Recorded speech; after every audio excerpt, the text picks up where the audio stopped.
안녕하세요. 이번 시간에는 나머지 정리와 인수 정리에 대해서 알아보도록 하겠습니다. 우리가 다항식 연산 파트에서 다항식의 나눗셈이 가장 중요하다라고 얘기를 했는데요. 그때 선생님이 나눗셈에서 가장 중요한 파트가 다항식 나눗셈의 검산식이라고 특히 강조를 했어요. 그래서 fx라는 걸 gx라는 걸로 나눴을 때 몫이 qx고 나머지가 rx다 라는 식을 쓰면 얘가 gx가 나누는 식이니까 나누는 식이 만약에 n차라고 얘기한다면 나머지는 n-1차 이하가 된다라고 얘기를 했어요. 자, 이랬을 때 이 등식이잖아요. 우리가 등식은 방정식과 항등식이 있다라고 배웠잖아요. 그럼 이렇게 나눗셈에 대한 검산식은 어떤 x에 대해서 항상 성립하게 되니까 얘는 x에 관한 항등식이다 라고 얘기를 할 수가 있어요. 자, 이럴 때 이 나누는 식, 이 gx를 x-1이라고 논다라고 얘기한다면 나누는 식이 1차식이니까 나머지는 상수가 될 수밖에 없는 거겠죠. 그러면 어차피 얘가 항등식이니까 우리는 x에다가 어떤 값을 대입해도 상관없는 거예요. 근데 대입할 때 이 1차식이 0이 되게 하는 값, 즉 x에다가 1을 만약에 대입을 하게 된다면 f1은 g1, x-1에다가 x에다 1 되면 얘가 0이 되는 거니까 그 뒤에 나머지는 r 이렇게 하나밖에 남지 않는 거예요. 그러면 결국 우리가 구하고자 하는 x-1로 나눴을 때 이 나머지라고 하는 거는 fx라는 다항식 x에다가 1을 집어넣은 그 값과 같다라고 얘기를 할 수 있는 거예요. 자, 우리가 다항식에 나눗셈 했을 때 몫과 나머지 구할 때는 이렇게 직접 나누는 형태를 했는데 이렇게 나눗셈을 검산식으로 쓰니까 얘가 x에 관한 항등식이잖아요. 그래서 이 항등식에 대한 수치 대입법을 이용해서 이렇게 굳이 몫과 나머지를 직접 구하지 않더라도 x에 대한 항등식, 수치 대입법이라는 개념을 사용해서 바로 나머지를 빠르게 구할 수 있는 게 나머지 정리라는 거예요.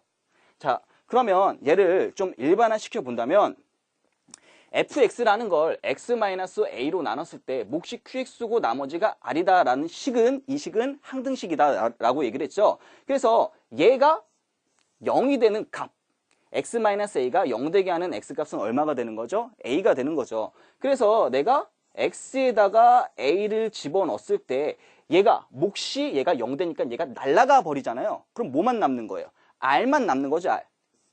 그럼 결국 r이 뭐냐? fx에다가 a를 집어넣는 그 값이 나머지다라는 거예요. 그럼 마찬가지로 내가 ax-b라는 1차식으로 나눴을 때 얘가 0 되는 값은 얼마가 되는 거예요? x에다가 마이너스 a분의 b 값을 집어넣는 거잖아요. 그랬을 때 얘가 0 되니까 그 나머지는 뭐가 되냐? r 프라임이 된다라는 거예요. 이렇게 항등식의 수치 대입법을 이용해서 나머지를 빠르게 구할 수 있는 방법이 나머지 정리라고 얘기하는 부분이에요. 그러면 다음으로는 인수정리에 대해서 알아보도록 하겠습니다. 인수정리란 다른 게 아니라 나머지 정리에서 나머지가 0인 경우를 뜻하는 거예요. 이렇게 fx는 x-알파 곱하기 qx라는 식이 있다라고 얘기한다면 얘는 여러 가지로 해석이 가능해요. 첫 번째로 fx를 x-알파로 나눈 나머지는 0이다 라고 해석할 수도 있는 거고요. 두 번째로 fx는 x-알파를 인수로 갖는다 라고 해석을 할 수도 있어요. 자, 마찬가지로 얘가 x-알파로 나눈 나머지가 0이니까 f알파는 0이다 라고 쓸 수도 있겠죠. 얘를 거꾸로 해석할 수도 있는 거예요. f알파는 0이다 라고 얘기한다면 fx가 x-알파를 인수로 갖는다 라고도 해석을 할 수가 있는 거예요.